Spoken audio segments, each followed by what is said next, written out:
Guys finally one പീസിന്റെ ചാപ്റ്ററായുള്ള 1168 ബ്രീഫായുള്ള spoilers നമുക്ക് കിട്ടിയിട്ടുണ്ട്. സോ വീഡിയോയിലേക്ക് കിടക്കുന്നതിന് മുമ്പ് നിങ്ങൾ ഈ പേജ് ആദ്യമായിട്ടാണ് കാണുന്നതെങ്കിൽ ഇതേപോലുള്ള വൺ പീസിന്റെ സ്പോയിലേഴ്സ് വീഡിയോസിനെ പേജ് ഇപ്പോൾ തന്നെ ലൈക്ക് ചെയ്യാനും സബ്സ്ക്രൈബ് ചെയ്യാനും നിങ്ങളുടെ കൂട്ടുകാർക്ക് നമ്മുടെ ഈ വീഡിയോ ഒന്ന് ഷെയർ ചെയ്ത് കൊടുക്കാനും മറക്കണ്ട. അതേപോലെ തന്നെ എല്ലാ വെള്ളിയാഴ്ചകളിലും നമ്മൾ വൺ പീസിന്റെ ചാപ്റ്ററും ഡീറ്റെയിൽ ആയിട്ട് വളരെ ക്ലീൻ ആൻഡ് ക്ലിയർ ആയിട്ട് എക്സ്പ്ലെയിൻ ചെയ്ത് വീഡിയോസ് ഇടാറുണ്ട്.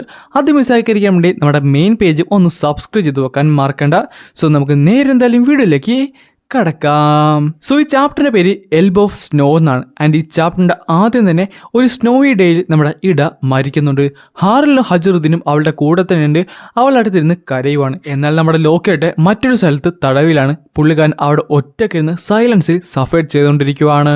അങ്ങനെ 14 വർഷങ്ങൾക്ക് മുമ്പ് ഷാങ്സിനെ അവിടേക്ക് സമൺ ചെയ്യുന്നു മറീജിയോസിലേക്ക്. അതായത് ആ ഒരു ഡീപ് സീ ടാറ്റു ഇല്ലേ അതടിക്കാനായിട്ട്.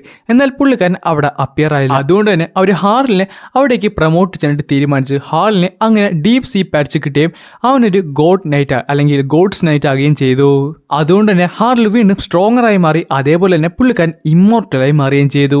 അത് കഴിഞ്ഞപ്പോഴാണ് ഈ ഹാലിന് ആദ്യത്തെ ഓർഡർ കൊടുത്തു. അതായത് എൽബോഫിൽ ഒരു എ ബേസ് സർക്കിൾ ക്രിയേറ്റ് ചെയ്യണം. അതേപോലെ തന്നെ മറ്റൊരു ഓർഡർ കൂടെ കൊടുത്തു. അതായത് വേൾഡ് ഗവൺമെന്റിന് വേണ്ടി ഒരു ജൈന്റ് ആർമി തന്നെ ക്രിയേറ്റ് ചെയ്ത് കൊടുക്കാനായിട്ട്.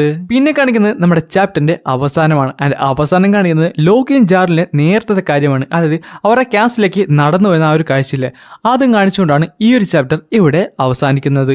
പിന്നെ ഒരു കാര്യം, നെക്സ്റ്റ് വീക്ക് ബ്രേക്കാണ്.